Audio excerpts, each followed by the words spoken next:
Telegramat bolsun, orasidan gap qoptir. Mana sir chilib o'tganda biz qo'ydi. Moskvaga kelgan mehmonga beraylik, qo'lchaq bo'lsa telefondan сөйлеп qolib kelamiz. Ati kim? Hasan bola. Hasan jigitga qo'lchaq bo'lingizlar. Quddavot sizda azuqasiz. Tayyor turib turasiz. Ayshulum. Çok olur, Ayshulum. Bileyim. Bileme Ayshulum buluptu. Сүйін аға туған күніңіз құтты болсын. Өмірдегі жақсылықтың бәрін сізге тілеймін. Зор денсаулық, ашық аспан. Осындай Асан сияқты балаңызды өмірге әкелгеніңіз үшін үлкен рахметін айтамын. Осындай досты кездестіргеніме өте қуаныштымын. Туған күніңіз болсын. Поздравляю вас с днем рождения. И спасибо вам за такого хорошего сына, за такого хорошего однокурсника, за четкого пацана, хорошее воспитание, тихий, спокойный. Все. С днем рождения вас. Я желаю вам удачи, успеха и всего наилучшего. Саттарис, с днем рождения.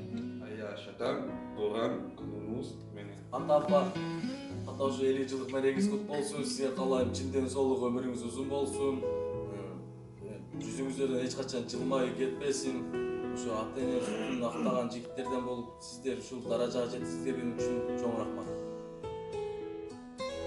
Rahmat götürüp Hoca bolsun, Moskvadan barınızlar salam bolsun. Sebebi Rusiyaga barıp işlesem kıyında. Rusiyaga barıp ne keldim degen soru bolsa bir söz aytıp koygular. Rusya tügöp kaldı, kelip Rusya tap ketem dep koygular. Onlarda gelinizler, 2 yaşta Allah'ısından noktaga salağız. İyi bileli, bugünkü toyunuzlar kutlu bolsun. Tuğlan gününüz kutlu bolsun. Altı başı zaman bolsun dep. Optum ortağa, men başlayını, sizler menen koşa başlayını. Mana şu Mustafa Gam da koşup çıkıp durup, optum 15 minut biyle balaylı. Hana geldik, bir